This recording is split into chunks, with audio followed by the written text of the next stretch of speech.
McConey, back from the land of the shiny bean. Did you flick it?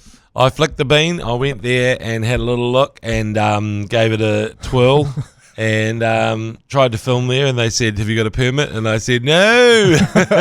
You need a permit to film outside the bean. To flick the bean, you do. Okay, right. But it's in a park in central Chicago. Everyone's there, tourists are there. But yeah, you do. As soon as I set up my tripod for the flicking, it got shut down pretty quick.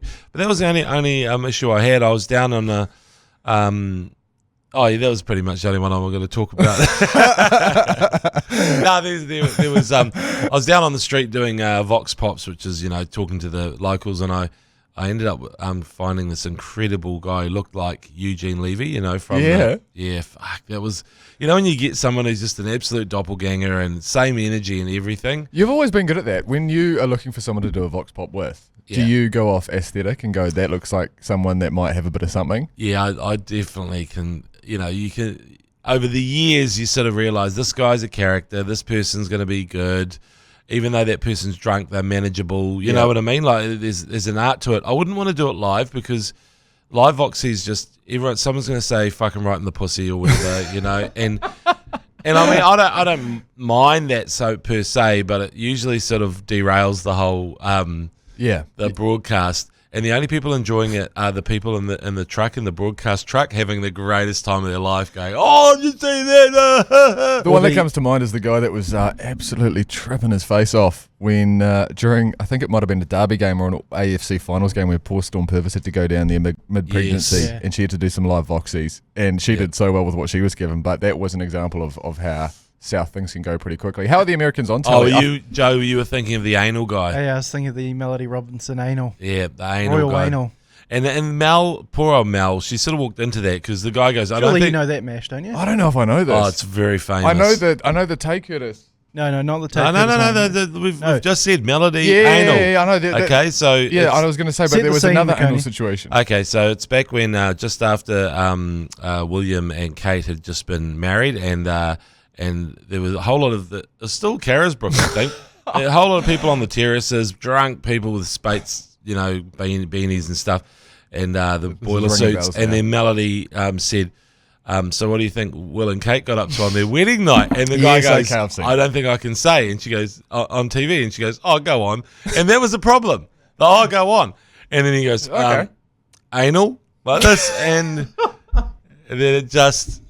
Honestly, crossed back to sumo a few minutes later, and he was still laughing. I think he was doing theatrical laughing personally, because it was, it was one of those ones where they crossed and then they end up back and they went, "Let's laugh again," just to show how hilarious it was. Full credit to that guy. He gave her an out. He said, "I don't think I should say it." Just so you know, I don't think I should say this. And then they just went anal. I don't think I can say it on TV, and so. Storm, I was her bodyguard for one of those, and most of the people in the port are good, but there's always a few guys who are just trying to be tough and, dickheads, and it's like if the port can weed those guys out, it'd actually be a great place to be. I appreciate everything they do, because it's the only stadium or ground with proper atmosphere. Yeah, you're right. I know Yellow Fever do a great job as well, but it's hard to get the atmosphere resonating around the cake tin the way that the port get it going. So, but yes, I remember with Storm, I was up there just trying to make sure that she was okay. And she's a trooper. She was in there talking to whoever. Oh, yeah. She's good like that. She's good like that. The Americans would be pretty good talent as well, wouldn't they? They were always pretty amusing. They sound funny to us. Well, that's the thing. You usually can chuck a mic in front of an American. And even when I did the Vox Pops or the fan little Voxies on the way into the stadium at Soldier Field, it was this big American guy with long hair saying that he'd take on all of the Barrett brothers. I'm not afraid of any of them, dude. I'll just take them all on. Like Bodie, 50, Bodie, I'd take him.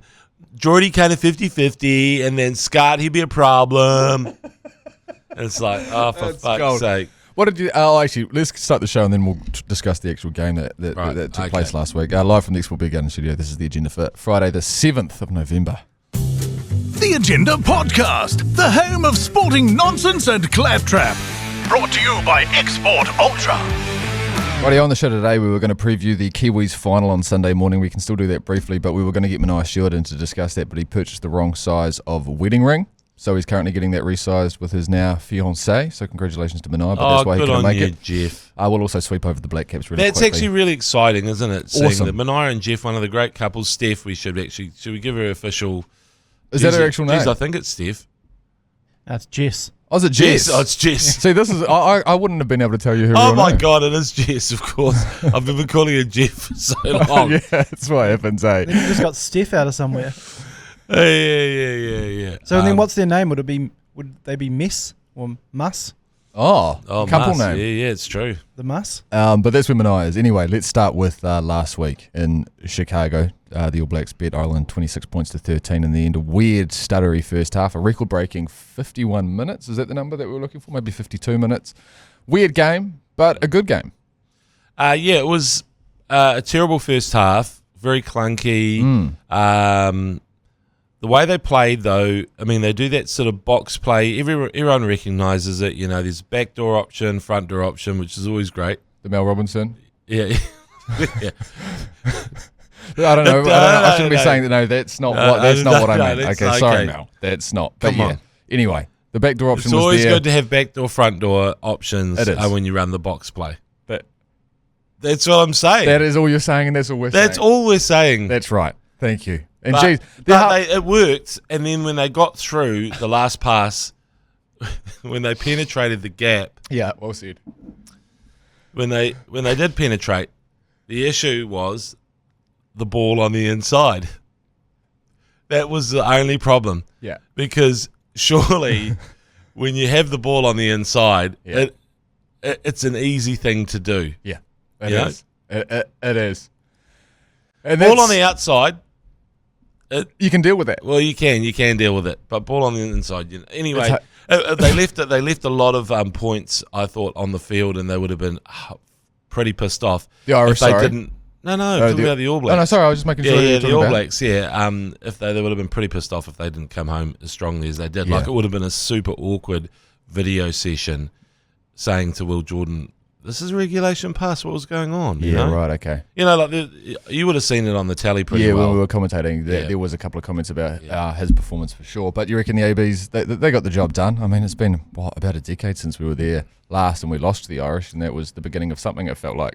Isn't that crazy that it's a decade ago? Oh, mate. Fucking Terrifying to think about. What did you think of the Irish performance? I mean, their halfback played well. I can't even think of his name off the top of my head. Jeez. Jamison Gibson Park God, from Gisborne and Lippy. Great Barrier Island. Lippy, what? He's lippy. Oh, yeah. Oh, he is Lippy. Little lippy. Yap, yap, yap, yap, yap, yap, yap. But he's good player. The thing is that they're kind of a work in progress, and Yeah, it also feels like it, yeah. also they've got a few sort of aging stars as well. You know that they've got to work out what to do. Like those front rowers are getting on. I will let Tyg Furlong he scored their first try, but there's other guys in there who are all world class. But maybe it's just you can see the depth of New Zealand. Like our bench is really there to come on and frickin' win the game, take the game away from teams, whereas their bench is mix and match. Apart from Bundyaki, who would have started if he was fully fit, but the fact that he was on the bench means that he's not fully fit. Yeah. So it's almost saying, "Oh, just go out there and see what you can do, mate." On at 70%. A fairly vanilla take in coming, but I feel like it was the All Blacks of old with the bench depth. I don't know. There was a couple of years there where the bench, it wasn't such a come on and score 30 points like it used to be, in the mid 2000s or whatever. And watching it on Sunday morning, it really felt like actually when the substitutions came on, we were like, oh, here we go. Let's just close this out, boys. Yeah. I think there's also the fact that they've been terrible for the past year in the final quarter, and that was an exceptional final quarter. Yeah. During that final quarter, I was walking from the press box round to the ground entrance for the media, for the photographers, and that takes about frickin' 20 minutes, so I missed it. I missed that. But I could hear the cheers, and I saw the replays, and to be honest, Wallace Satiti, he's come in now at blindside, and I think part of the reason why he isn't just form, but also because Scotland don't have a big team, so you don't really need a big old tree like the Tane Mahuta of Seaman Porker. Yep. So it makes sense to give Satiti a start. He was one of the. Well, I mean, he's the World Breakthrough Player of the Year and also All Blacks Player of the Year last year. Yeah. So you got to respect that, don't you? You do. Say, come on. Yeah, Here he's you a go. good player. Right, that's probably as good a time as ever to move on to this week's fixture. One thing. What do you What do you say to rumours that James Lowe is a bigger curse than the Grim Lane curse? James Lowe, yeah, because he said something about.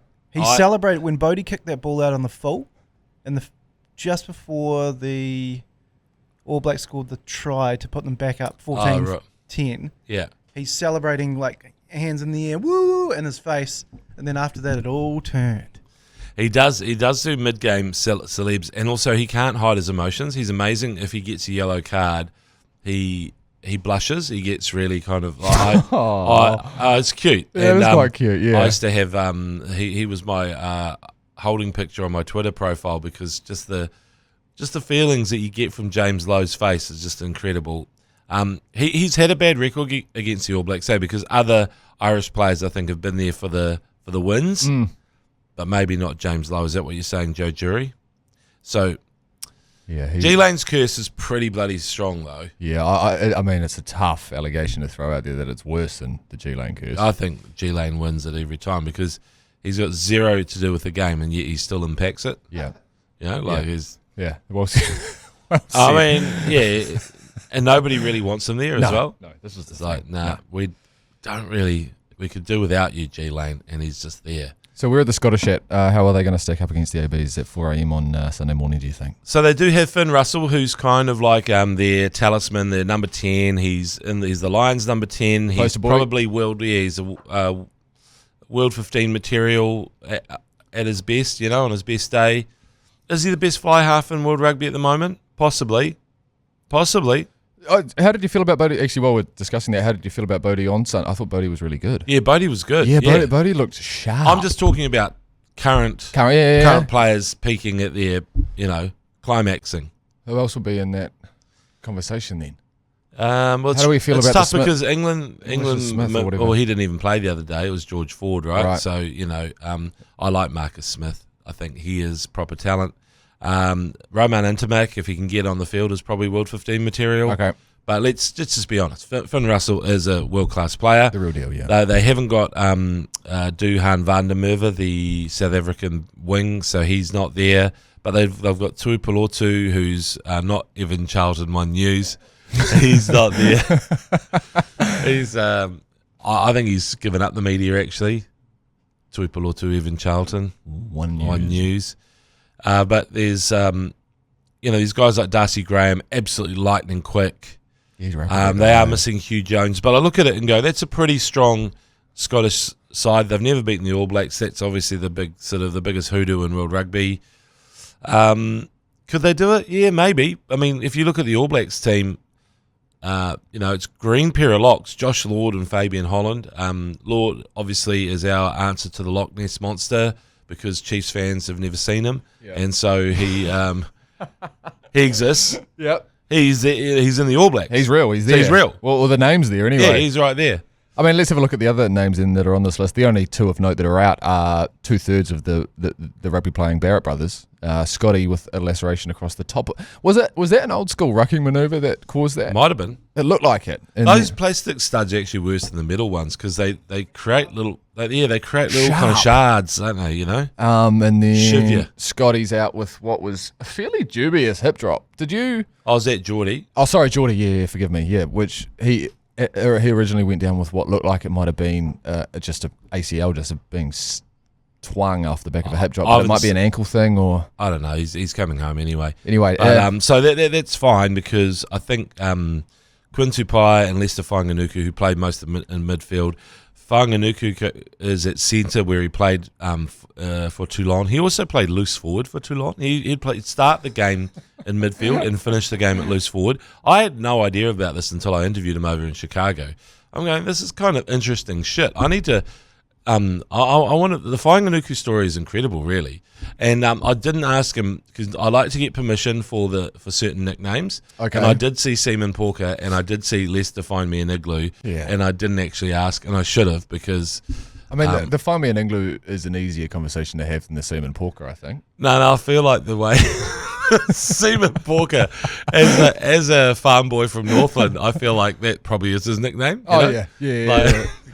He might turn around and go, oh yeah, that's what everyone's always called me. Yeah. You boys didn't come up with that shit. No, exactly. That's Uncle Ted. Every time G Lane calls out Lester's name during the comms, I always get the giggles because I was here during the first commentary when Find Me an Igloo was sent through via a texter on 3236. Can you remember for the life of you what the theme might have been? It was cold things. Was it just cold things? Cold things. It was a winter. It was a chilly day, and the Find Me an Igloo was like one of the great days. It wasn't like as legendary as 7-piece in the Halloween special of 2021, which stopped the broadcast for about 40 minutes. Yeah, it did stop the broadcast for a long time. That we couldn't recover. Was that when there was? We tried to get back on the mics, but we just. It was when we were in the cupboard. At Sky, yeah, we were in when we were doing them out at Sky at Area 51. That's right. Honestly, that was special day. Special day. So the squad's looking fairly decent still, isn't it? Ethan de Groot, Cody Taylor, Fitcher Newell, Josh Lord, Fabian Holland. Are we going to read out this entire list? Why not? No. Okay, no. No, everyone knows it. Everyone knows it. We're not reading lists. You can't get away with the G-Lane list reading. Okay. Do you have G-Lane and Scotty Stevenson love a list. Oh, they love one. They lick their lips. They put on their best broadcast voice and then off they go. You know how they always say that, a successful sporting team is made in the boardroom? I don't know if they always say that, but they say whatever happens off the field then translates to on the field. It concerns me that Courtney Enow is involved with the backroom staff there. I feel like that could be a curse that rivals the one of G-Lane. Incredible sleeper cell that we've sent over there. Well, actually, Courtney Enow, an industry plant. We need to get some photographic evidence that she's over there messing with the All Blacks because she kind of, her brother Braden is with the All Blacks 15. So I don't think that's going to stop her from going because she's part of, remember, when a team wins, all the family get together. Yeah. And one of the worst days of my life was the 2023 Super Rugby final. And, so Damien McKenzie goes through and then they overrule the try, like he sets it up for Narawa. Great try. I celebrated like we'd won. Yeah. It was that weird the backline got into early on the line out. Yeah, that's right. Yeah, encroaching the 10 metre at the line out. Anyway, it was just a beautiful move and a beautiful way to win a game. Scrubbed out. Anyway, Crusaders win, and so I'm just like, this is horrendous. As you could tell, did you see Brad Weber's legendary interview with Carl Tanano at the end of that final? If you can find it on YouTube, it's the best. Both KT, Carl Tanano does it perfectly. He just asks him a question. Brad Weber can't answer. He's so emotional. Just gutted, yeah. And the pause is a full 20 seconds or whatever. And Carl just goes, take your time, bro. And it was pretty cool. And but that's how that gives me goosies, and I was on the other side of that. That's how we all felt, except for you two clowns. And so when I was out there, and I was thinking, this is pretty shit. And I saw Razor and congratulated him. And then I saw the families wander on the field, and I went, oh, here we go. And Robin Barrett comes over and goes, why is this ticker tape got gold in it? Why is it Chiefs colours like this? I went, oh, that's quite good. Good banter. Yeah. But then Courtney Enow comes over and goes, in your face. I can't remember what she said, but it doesn't even matter. That sounds about right. Yeah. It doesn't. McConey! Yeah. McConey! Exactly. 150 k's an hour. How you feeling now, McConey? Not so confident now, are you? So, yeah, and of course the families traipse around as if it's their victory, so they've got nothing to do with it. Courtney's wearing a whole bunch of Adidas swag that she's got off Braden's credit card. Yep, that's right. There's also. Well, actually, as family members go, siblings have got the least amount to do with it, right? Parents do because of the DNA passed down in the birth and the raising of the child, driving to trainings, driving to games, all of that. So parents fine, siblings get off the field. Yeah, I'd say that I have just as much to do with Braden Enow's success as what Courtney does. Yeah, and totally. I like you that to the day I die. Anything else to add about this week's test? I feel like I'm going to get some strong feedback from Courtney after this podcast. I know we will, but that's all right because it's feedback that we'll come through either way. Well. So She is lovely. She is lovely. of course, she's the best of us. Yeah, she is. But if I was, a Scottish fan, I would be concerned about what's going on in the back room there. She can be a massive dick though. So sometimes. Yeah, insensitive at the best of times. Shall we move on then to the Black Caps? You didn't happen to go down to Eden Park over the last 2 nights? No, and nobody did they?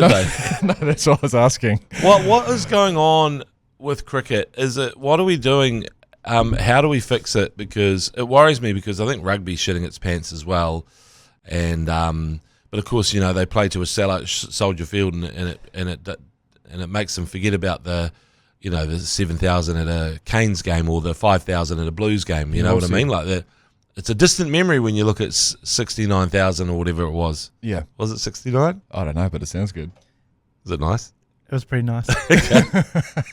So then cricket this time of year, it just does. I know. Just wait. Hold your horses. Hold your horses is what I say. Cricket. Yeah.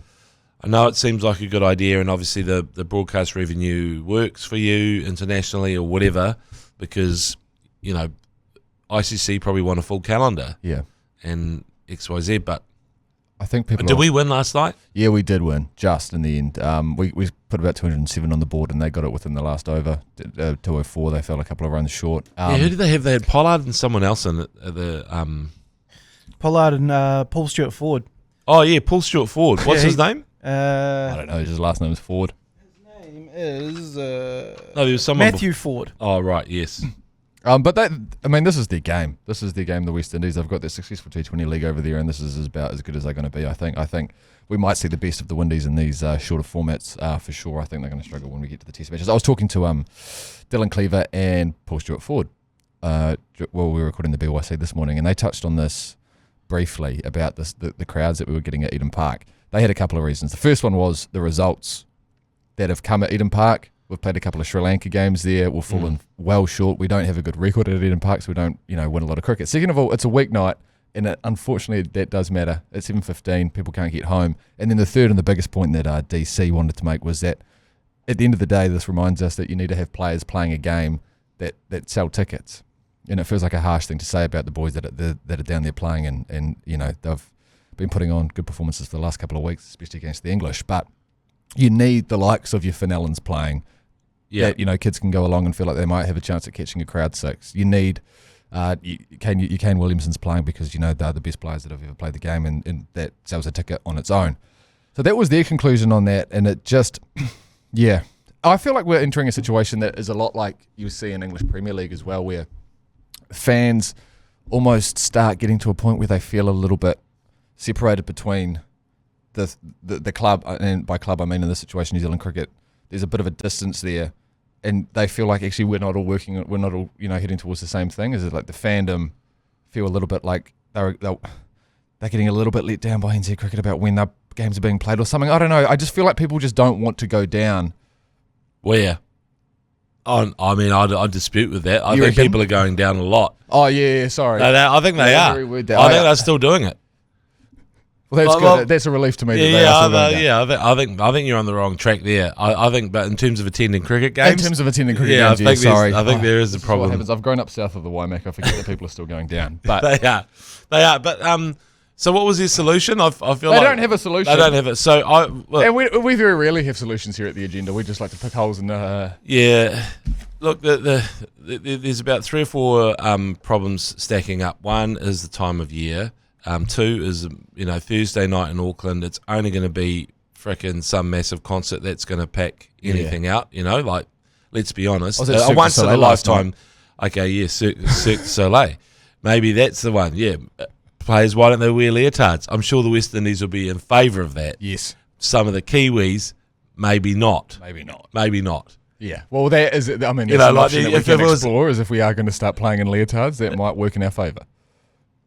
No, against us. No, I would. Sorry. It would be so intimidating. It would be because I just get the feeling that this would be the worst series to try it on.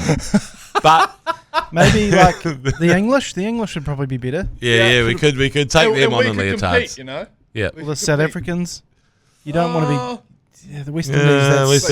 West Indies is too much. Scenario, Because if we went, but that's again, it needs something like that innovative, the leotard idea, to bring people down. Because this is the whole thing. T20 cricket at best, it doesn't necessarily excite the dads, and the dads are the ones taking the kids to the games generally, mums and dads. Yep. So the dads think T20 is hit and giggle or whatever, and even though it actually is more than that now, it's kind of resigned to consigned to the area where if it's not a World Cup, it doesn't actually mean that much, and it's the same with doubles in tennis. If it's not the Olympics and there's medals on the line, it's not quite important enough, or the prestige isn't there. So, look, when the Windies arrive, this is the one thing I've got to say is that they don't do much in the way of or whoever it is, sports organisations, in the way of fanfare. Like, did you see?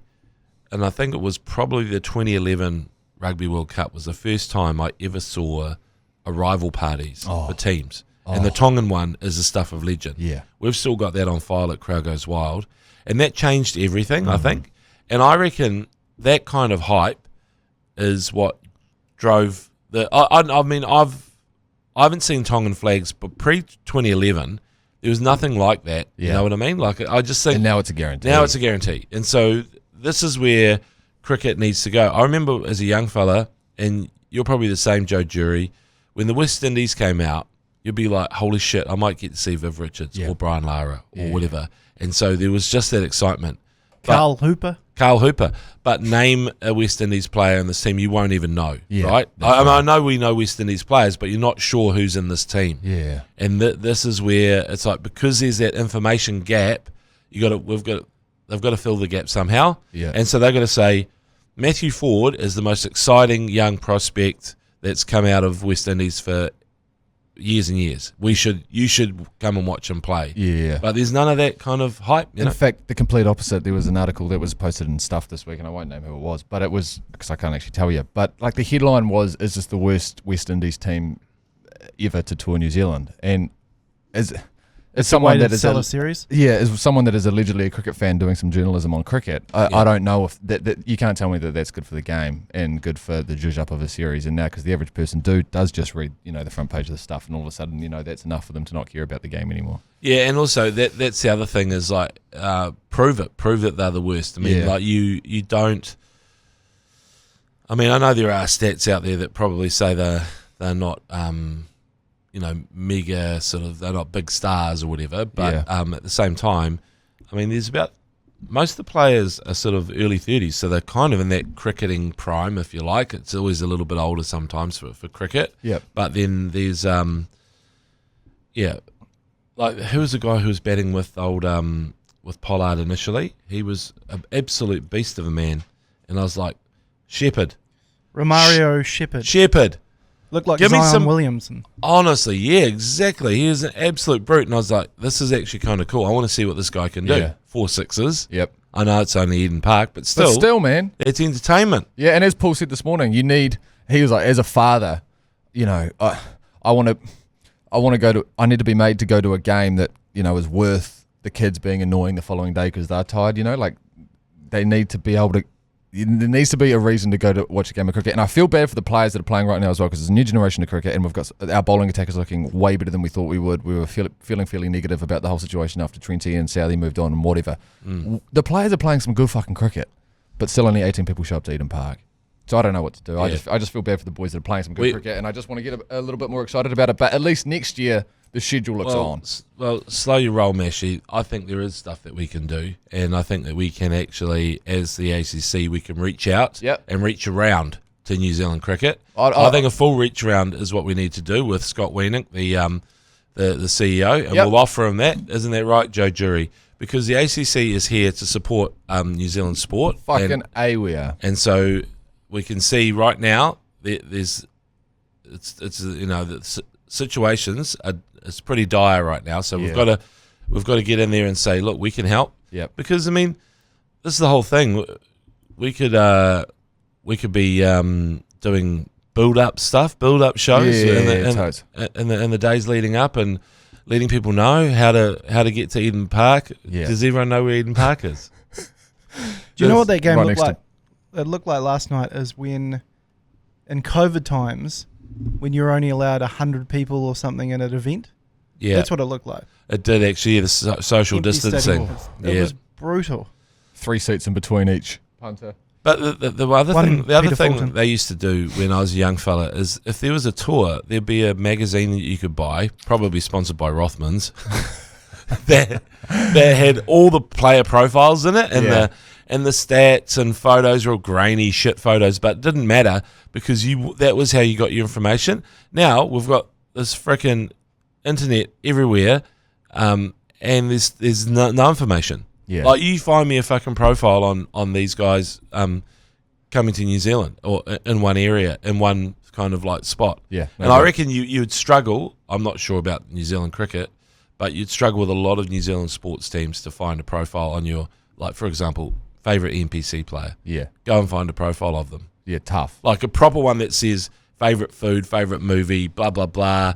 You know, this is what they did and where they were born and did it, all that kind of thing. The works. And you're a rugby hard out. And even you can't find that information. And you've looked over at me before and going like, Mashi, do we know anything about this, XYZ coming out of Canterbury right now? Because you want to know about these people and you want to go down to a game and be like, I feel like I know this guy that's about to go out there and bat. And that's why I think the 2015 World Cup where we beat South Africa at Eden Park, it's a World Cup, so it's a bit different or whatever. But it felt like we were invested with that team. They'd done great media tours prior to it, and well, World Cups are big. I guess my point is not a great point. My point is we've got an information superhighway, but we're in an information cul-de-sac. We're in the sack. Yeah, we are in the sack. Okay, and we've still got to get out of the sack, and we've we've got to burst out of the sack into the highway with the information because it's not there and it's not reaching kids who love cricket and anyone who loves cricket really. Take your kid to a game of cricket.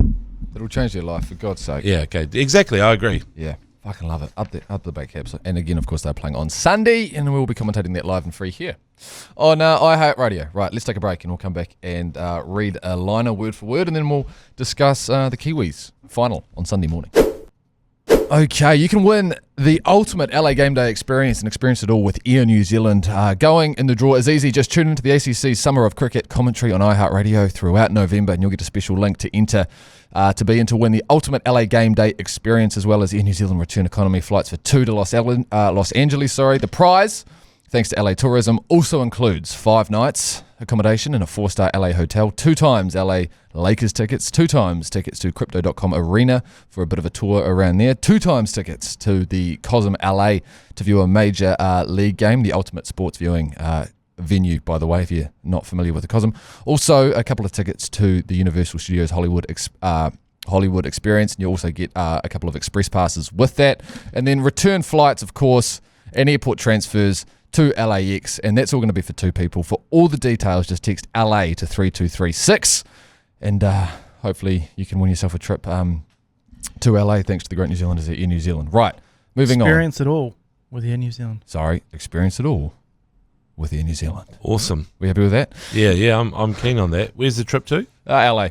Thanks for listening. Shit, let's do it. Yeah, let's do it. I was looking up the Kiwis team, actually, to be honest. Yeah, well, thank you, because I haven't done any research on this game, and I was leaning on my knife for this conversation, but again, he's resizing his ring piece, so...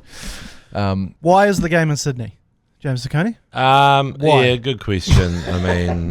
Why? We already tried to figure out cricket's issues. Can we... we can't solve league on the same day. It's same day, David?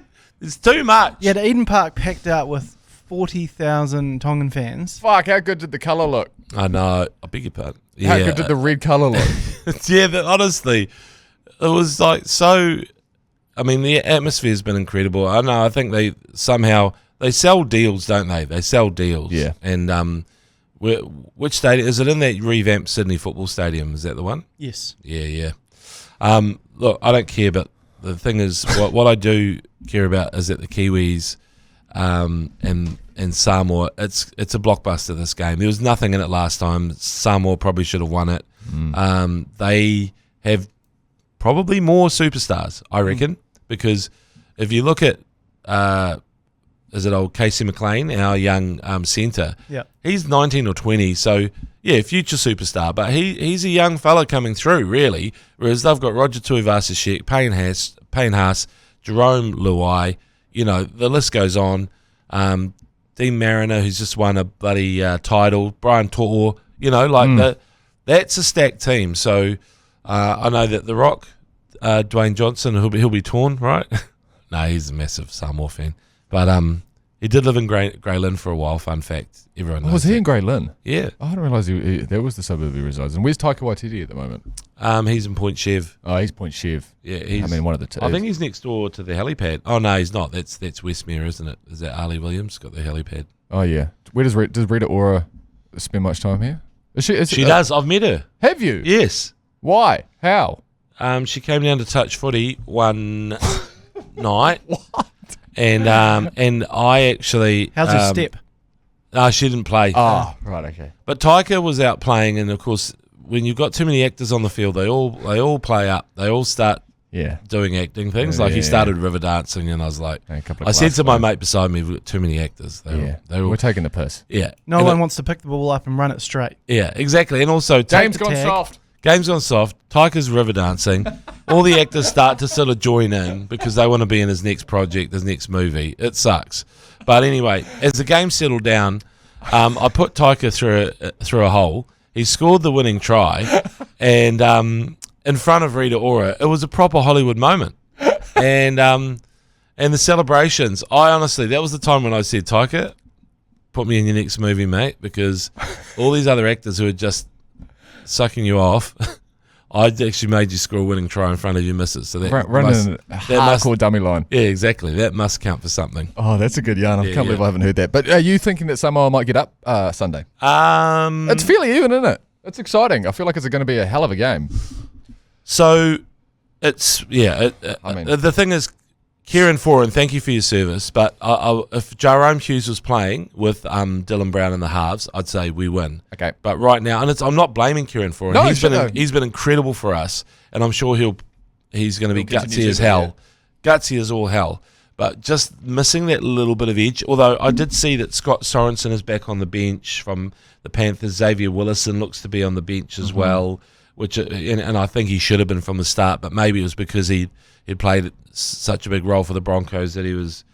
They're just waiting to sort him out. Nafahu White is an incredible player off the bench and to change. So really, the thing is, I think that we've got an edge in the forwards. Sweet. So, and I don't know, it's tough, mate. She's gonna be a tidy. It's a tidy, and it's I mean, even when you look at it, I see that we've got Crossland starting at hooker, right? So we are sort of running out of troops at the moment, but that's all right. He's a good player. Plays for Newcastle, Wellington guy. Every time I watch the Kiwis play, I think, geez, what could have been? It was.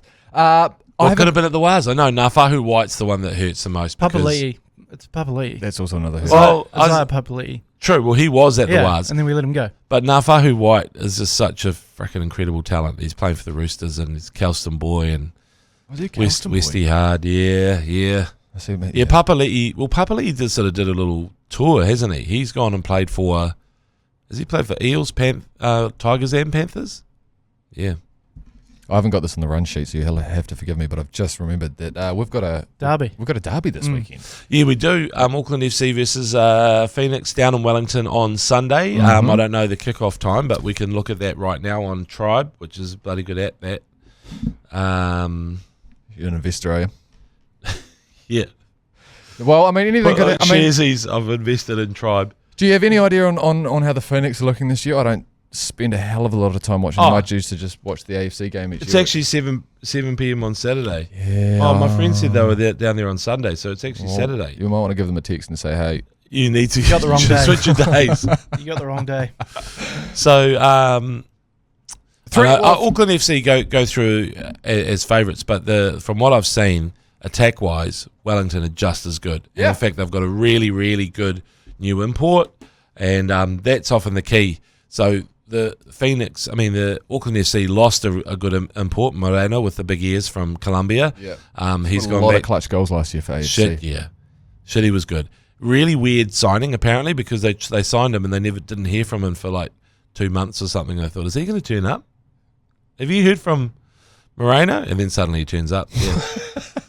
But it was like toiletry bag underarm. Exactly. Right, He had a few extra bags. Shall we do this? To clear the So AFC, of course, winning three from three last year, and then the final one was a 6-1, wasn't it? Is that about right? So hopefully the Wellington Phoenix can make something happen this weekend. The Knicks need to do something because, to be honest, it's just one of the, they drew with old Central Coast Mariners, who are generally kind of like pace setters, although in recent times. Yep. So there's nothing wrong with them. It's just that they've got the keeper who your heart goes in your mouth every now and then. Yep. You're right. I think Yemi, yeah. If you are in Wellington, as we've been advocating to get down to the cricket, get down to this bloody game because the derbies up in Auckland. I wasn't able to go to one in Wellington last year. The derbies up in Auckland were one hell of a time, and if things keep moving the way that they're going, it could end up being one of the big sporting fixtures on the New Zealand sporting calendar. So get down, get stuck in. If you are a Wellington Phoenix fan, give the Port some hell. Let's support this game in the right kind of way because it's huge for us here, and I think it's going to be a massive weekend. But my prediction's 2-1. If anyone gives a shit, I think. To who? Auckland FC. Auckland FC are just too defensively tight, man. I feel like you can win it. You can go deep in the A-League if you have a pretty compact, defensive unit. So the import that they've got at the Knicks is Ifeanyi Eze, a Nigerian footballer, and he scored last week as well. So they've done well to find him because looks like he was cruising around the Middle East playing for all those clubs that begin with Al. Yep. Yep. So he's played for Al Sakur, Al Hilal, and Al Kark. Al Kark. Al who? Al Kark. Al Kark. Al Kark.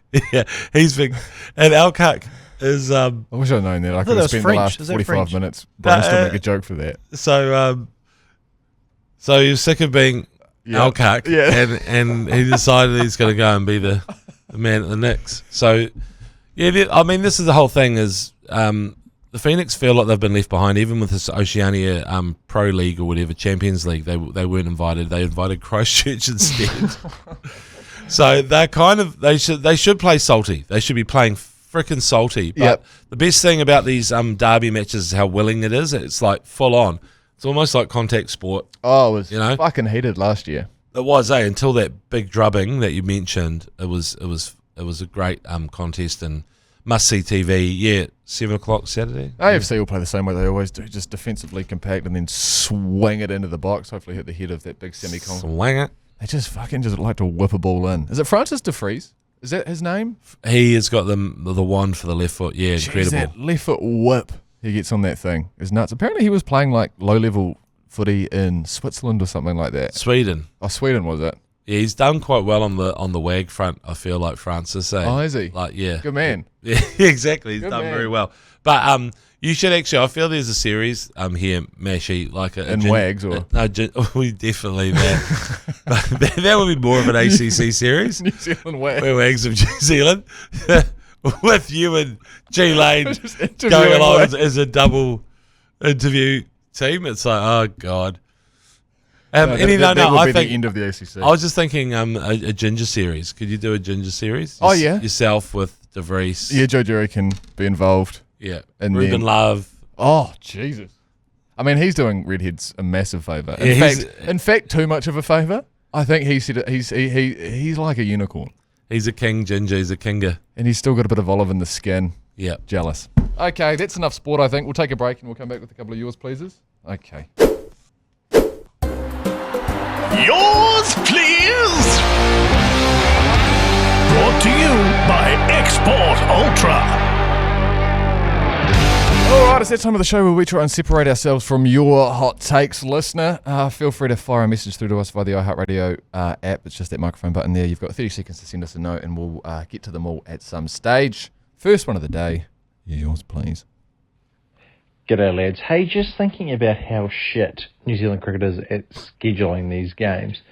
Why don't they go, instead of going all T20s and then all one days, all tests, go mix the T20s and one days up.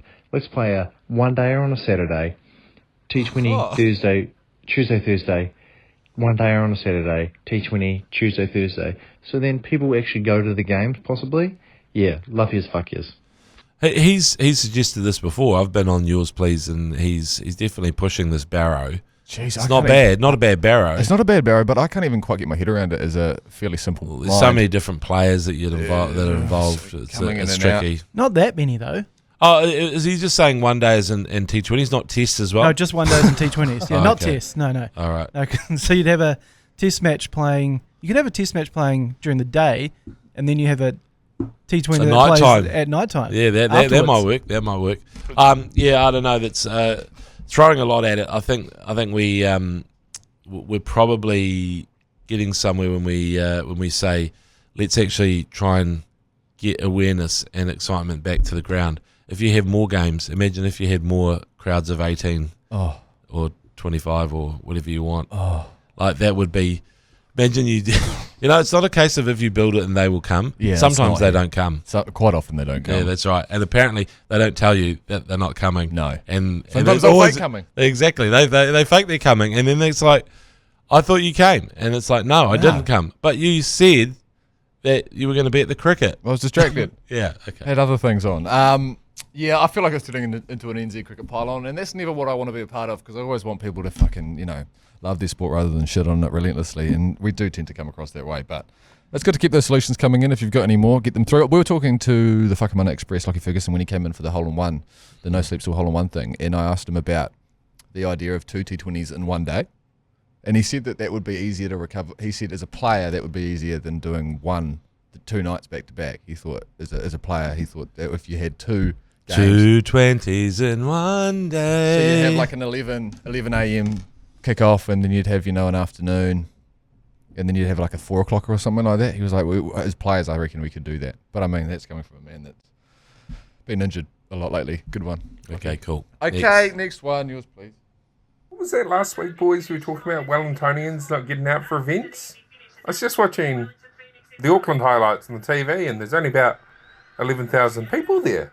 I thought you guys had like 1.8 million people in your city. Wellington got 7,000 last week at the Phoenix. And there's only about 500,000 here. So if I do the math, where were all the people from last season? That's like half the size of last season. That's peculiar. That's strange. All right. Oh, okay. Bit of salty Phoenix fans, eh? Yeah. Well. I thought I recognised the voice actually. I was going, can I place it? Yeah. It's like when someone's on the line and you go, I needed 5 more seconds so we can trace this number. Was it Petty? and they hang up. Was that Petty Gow? Yeah. It might have been better, yeah. Watching the highlights. For the third I know time. there's always going to be a drop-off, but hey, they've got a big slide and they put a beach in, so... Mate, Ferris wheel. Is there a Ferris wheel There now? was a Ferris wheel last week. And they got tailgating. Apparently. You can't bring beer, but it's tailgating. Will they have it this week, or will it be Ferris wheel's day off? Bueller. No, it's a good point. We have been Bueller. talking about this week, that unfortunately it seems to not just be a Wellington-based situation. But I mean, 11,000 is still decent for, I don't know, the beginning of the season. All right then, Finks fans. Show up or shut the fuck up. So this weekend for the Derby, pack out the stadium. And if you don't, then get fucked. There we go. Joe Jury has said it straight talking. We've been mincing our words for an hour now. Yeah. Okay, last one, is it? Yep. Yeah, g'day fellas. Just going for a 10k jog. Oh, Okay. Malaysia. Flex. Yeah, Malaysia. to go over fairly on the piss. And I want to go young bucks. Thought he was in love with a local girl and started making out and kissing her until he groped her. And there was 2 plums, 1 sausage. I think he's going. Yeah, right, okay. Okay, well, I don't think we need to touch that one. Well, neither did he. Yeah, he wasn't. He got more than he was bargaining for. Yeah. But it happens. okay, well, yeah, it does. Yeah, I mean, look, these are the things that happen on tour. What happens on tour sometimes shocks on tour. That's right. That's what does happen. The fact that he was running a 10k while he was telling that story as well was a real punch in the face to the guy that he was speaking about. It's like he didn't want to say it. They've obviously had their merriment over it. Like it's different, and it's going to live for a long time. I think. Yeah. Like that's a story that will be passed down from generations. And so when I think about my grandparents and the stories that are told about them going to war and stuff like that, instead for him it's going to be about a ladyboy in Malaysia. But I think it's still a cool story. That's the whole thing. I mean, it's different generations, right? Oh yeah, no, thank you for that, Jan. And if you've got any more of the Feel free to fire them through and we'll cover them in great detail. Thank you for tuning in today. We'll see you same time, same place next week. McConey, love you. Sure, love you too, Meshies. Love you, Joe. This is and by the way, I've just come from Canterbury and it was beautiful there yesterday. And I spoke to an absolute legend, John Wright. Oh, yeah. Great Cantabrian. How was he? Farm boy, fantastic. What was he up to? Is he still kind of, just Can't taking confirm, it easy? Can't confirm nor deny. So but writing songs? Is he writing songs down there? Yeah, he's plucking away. Oh, good. He's a strummer. Good man. Okay, all right. And come on, go down and watch your favourite sports team this weekend. Up New Zealand Sport. You've been listening to the ACC's Agenda podcast, brought to you by Export Ultra. For more episodes, like and follow on iHeartradio or wherever you get your podcasts.